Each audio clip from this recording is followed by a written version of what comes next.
अस्सलाम वालेकुम dear students. उम्मीद करता हूँ आप खैरियत से होंगे। आपको अपने चैनल में खुशामदीद कहता हूँ। आज का जो हमारा टॉपिक है वो 10वीं क्लास के मारूज़ी के हवाले से है। जी हाँ, 10वीं क्लास में यानी जमात दहम में 10th क्लास में पहला सवाल ऑब्जेक्टिव का होता है, मारूज़ी का होता है। तो आज हम देखेंगे कि 10th क्लास में उर्दू के पेपर में मारूज़ी किस तरह आती है। तो उसी को आज हम डिस्कस करते हैं। सबसे पहले मैं आपको इसका सीक्वेंस बता दूं। सवाल नंबर 1 होता है ये, मारूज़ी हिस्सा, कुल नंबरात 15 और वक्त जो है वो 20 मिनट। ठीक है, ये इसकी तरतीब है। जैसे कि 9th में पैटर्न था वैसे ही 10th में ऑब्जेक्टिव भी 15 नंबर की होगी। तो इसमें तमाम MCQs को मैंने डिस्कस कर दिया है। तो अभी हम देखते हैं तरतीब में ये किस तरह से आपका पेपर होगा। इसमें जो पहला MCQ है वो है वो इस्म जो ना खुद किसी इस्म से बना हो ना उससे कोई दूसरा इस्म बने। यानी कि वो ख़ुद भी किसी से नहीं बना हुआ और उससे कोई दूसरा इस्म भी नहीं बन सकता। तो उसका जो ऑप्शन है वो है इसमें मस्दर, इसमें जामद, इसमें मश्तक और इसमें मुआवज़ा। तो इसमें जो दुरुस्त वाला है वो इसमें जामद है। ठीक है, ये इसका बी ऑप्शन जो है इसमें दुरुस्त है। इसके बाद नेक्स्ट जो है दूसरा, रुस्तम ज़मां कवायद की रो से क्या है। पहला ऑप्शन है लक़ब, दूसरा ऑप्शन है तखल्लुस, तीसरा ऑप्शन है कुनियत और चौथा ऑप्शन है यानी कि डी ऑप्शन खिताब। तो इसमें जो है खिताब वो दुरुस्त है, उसको मैंने हाईलाइट कर दिया है।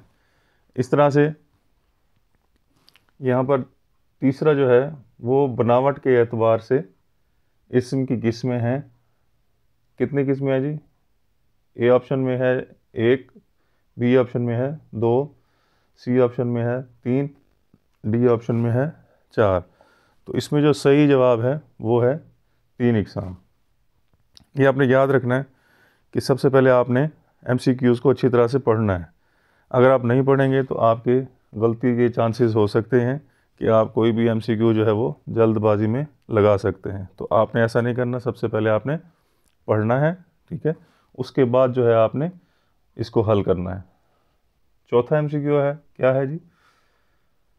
दुरुस्त तलफ़ुज़ की निशानदेही करें। अब दुरुस्त तलफ़ुज़ के हवाले से 2 आ सकते हैं, 3 आ सकते हैं, 4 आ सकते हैं। ठीक है, तो इसमें दुरुस्त तलफ़ुज़ की निशानदेही करें। इसमें पहला लफ्ज़ है मुसाफिर, मसाफिर, मिसाफिर या मुसाफिर। तो इसमें जो दुरुस्त तलफ़ुज़ है वो मुसाफिर है पहला। ठीक है, तो ये आपने इसमें भी बहुत एहतियात बरतनी है कि आप बेहतर से बेहतर तरीके से उसको पहले अंडरस्टैंड करें और उसके बाद जो है आपने उसको करेक्शन करनी है कि जो सही हो आपको वो आपने उसका बबल फिल कर देना है। इसके बाद 5वां MCQ है, दिल टूट कर किससे मिलता है। अब यहाँ पे पहला ऑप्शन काजदा से, दूसरा ऑप्शन दिलरुबा से, तीसरा ऑप्शन खुशदा से, चौथा ऑप्शन है मिलकर जो ना मिले उससे। तो ये आखिरी जो ऑप्शन है इसका वो दुरुस्त है, मिलकर जो ना मिले दिल उसी से मिलता है। इसके बाद छठा ऑप्शन, छठा MCQ है जी, अल्लामा इकबाल ने फातिमा को हूर कहा है। अब कौन सी हूर कहा है? ये जिसने नज़्म पढ़ी होगी, जिसने मिसरे याद किए होंगे उनको कोई प्रॉब्लम नहीं होगी। जैसे कि मैंने पहले बताया था कि इसमें आप हिस्सा नज़्म व नसर, गज़ल, ठीक है, MCQs जो आएंगे वो आपके मुतज़ाद, मुतरादिफ और इस तरह से जैसे 9th में थे, अब 10th में जो है वो उसमें आपके तलफ़ुज़ जो है वो दुरुस्त तलफ़ुज़ आएगा। उसके अलावा नज़्मों से आएंगे, गज़लों से आएंगे, असबाग में से आएंगे MCQs। तो ये सारी तरतीब में आपने ध्यान से करना है। तो हम छठे ऑप्शन पर थे कि अल्लामा इकबाल ने फातिमा को हूर कहा है। पहला ऑप्शन है अर्ज़ी, दूसरा ऑप्शन है आसमानी, तीसरा ऑप्शन है सहराई और चौथा ऑप्शन है जन्नत की हूर। तो यहाँ पे हूर सहराई जो है अल्लामा इकबाल ने फ़ातिमा बिनत अब्दुल्ला को कहा है। ठीक है, अब हम सातवें पे चलते हैं। सातवां ऑप्शन हमारा यहाँ पे क्या है जी, सातवां एमसीक्यू।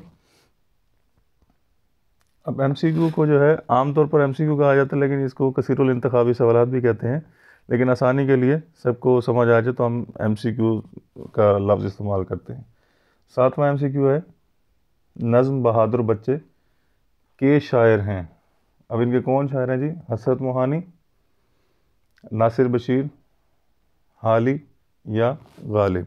तो इसमें जो दुरुस्त ऑप्शन है वो है नासिर बशीर। ठीक है, इसके बाद आठवां एमसीक्यू है जी, अली बख्श को ज़मीन कहाँ मिली। ठीक है, अब जिसने ये सबक पढ़ा हुआ है उसको आसानी होगी और जिसने नहीं पढ़ा हुआ उसको मुश्किल होगी। तो ये अली बख्श जो है इसको ज़मीन कहाँ मिली, लाहौर में, दूसरा ऑप्शन जंग, तीसरा ऑप्शन फैसलाबाद, चौथा ऑप्शन मुल्तान। तो इसमें जो सही ऑप्शन है वो है जंग में उसको ज़मीन मिली। अब हम आ जाते हैं नाइन्थ एमसीक्यू पे। ये आपने बड़े ध्यान से करने हैं, बार बार आपको मैं बता रहा हूँ। सबसे पहले आपने पढ़ना है, जब भी आपका एमसीक्यू पेपर आएगा आपने जल्दबाजी नहीं करनी, आपने उसे तसल्ली से पढ़ना है। तसल्ली से पढ़ेंगे, समझ आएगी, फिर आपने दुरुस्त ऑप्शन जो है उसका इंतखाब करना है और उसको मुंतखब करके आपने बबल फिल कर देना है। अब नौवां ऑप्शन है एमसीक्यूज़, मिर्ज़ा गालिब कहाँ पैदा हुआ। पहला ऑप्शन दिल्ली में, दूसरा ऑप्शन आगरा में, तीसरा ऑप्शन अलीगढ़ में, चौथा ऑप्शन जोधपुर में।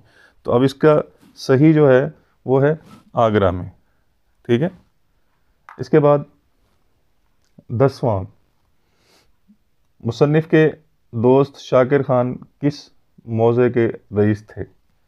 अब यहाँ पे पहला ऑप्शन आ जाता है जी जयपुर, दूसरा ऑप्शन आ जाता है जी शाहपुर, तीसरा सलीमपुर और चौथा दिल्ली। तो ये रईस थे सलीमपुर के। ठीक है, इसके बाद हम देखते हैं मुस्लिम लीग कायम की, किसने कायम की। पहला ऑप्शन सर सैयद, दूसरा ऑप्शन नवाब मोहसिनुल मुल्क, तीसरा ऑप्शन कायदे आज़म और चौथा ऑप्शन नवाब वक़ारुल मुल्क। तो इसमें जो दुरुस्त ऑप्शन है वो है नवाब वक़ारुल मुल्क, कि उन्होंने जो है मुस्लिम लीग कायम की। अब इसके आखिर में देखते हैं हम, आखिर में है जी नात के शायर हैं। पहला ऑप्शन आता है जी अमीर मिनाई का, दूसरा ऑप्शन आता है जी एहसान दानिश का, जिनको शायर मज़दूर भी कहा जाता है। उसके बाद तीसरा ऑप्शन आ जाता है हाली का और चौथा ऑप्शन आ जाता है गालिब का।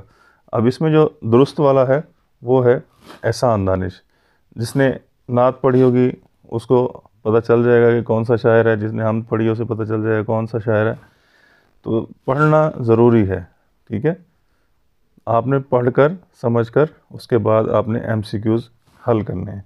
ये हमारे आज के एमसीक्यूज़ थे। ये आपके 10th के पेपर में जो है इसी तरह से आएंगे। 15 नंबर का ये सवाल होगा, 20 मिनट में आपने करना होगा और अच्छे तरीके से करना है। तमाम बच्चे जो मीडियाकर्स हैं या टॉपर्स हैं उन सब ने एहतियात बरतनी है। उम्मीद करता हूँ आज का टॉपिक जो है आपको समझ आ गया होगा। अगर आपको कोई चीज़ समझ नहीं आई, कोई बात समझ नहीं आई, तो आप कमेंट में भी पूछ सकते हैं। वीडियो अच्छी लगी हो, समझ आई हो तो आप इसको लाइक करें, शेयर करें। बहुत बहुत शुक्रिया। मिलते हैं नेक्स्ट वीडियो में इंशाल्लाह। अल्लाह हाफ़िज़।